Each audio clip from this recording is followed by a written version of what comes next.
بسم اللہ الرحمن الرحیم۔ اسلامک انفارمیشن چینل کے سب بہن بھائیوں کو السلام علیکم ورحمۃ اللہ وبرکاتہ۔ سوال: اسلام مذہب ہے یا دین؟ جواب: اسلام دین ہے، مذہب نہیں، کیونکہ دین میں زیادہ وسعت اور جامعیت پائی جاتی ہے۔ قرآن حکیم نے کسی بھی جگہ اسلام کو مذہب نہیں بلکہ ہمیشہ دین ہی قرار دیا ہے، جیسا کہ ارشاد فرمایا: بے شک دین اللہ کے نزدیک اسلام ہی ہے۔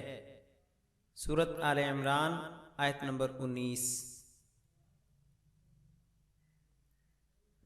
وہ نظام حیات جو کمال درجہ جامعیت کی شان کے ساتھ بیک وقت دنیا اور آخرت کو محیط نہ ہو، اسے مذہب یا فلسفہ اور نظریہ تو قرار دیا جا سکتا ہے، دین نہیں کہا جا سکتا، جبکہ دین اسلام کل ہے جس میں معیشت، معاشرت، سیاست سب شامل ہیں۔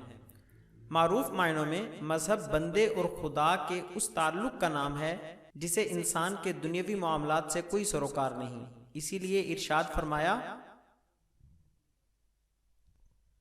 آج میں نے تمہارے لیے تمہارا دین مکمل کر دیا اور تم پر اپنی نعمت پوری کر دی اور تمہارے لیے اسلام کو بطور دین یعنی مکمل نظام حیات کی حیثیت سے پسند کر لیا۔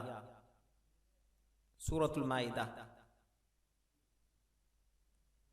مزید اسلامی معلومات کے لیے ہمارے چینل کو سبسکرائب کریں اور ہماری ویڈیوز کو لائک اور شیئر ضرور کریں۔ شکریہ، جزاک اللہ خیرہ۔